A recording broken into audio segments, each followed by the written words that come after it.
hei, kas sinu tutvusringkonnas on 4–7-aastaseid lapsi? Kas tahaksid neid hoida ja kaitsta? Kas oled mõelnud, kuidas saaksid nendega rääkida seksuaalsusest ja kehaturvalisusest eakohaselt? Nii et piinlikkus ei võta olukorda üle, et vajalik saaks ikka räägitud, mis esindab ka kristlikke vaateid. Siis olen välja laskmas raamatut, mis sind võiks aidata.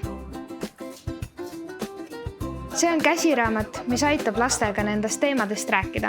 See on üles ehitatud 2 osas.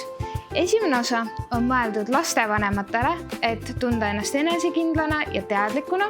Ja teine osa on juba mõeldud siis koos lastega vaatamiseks.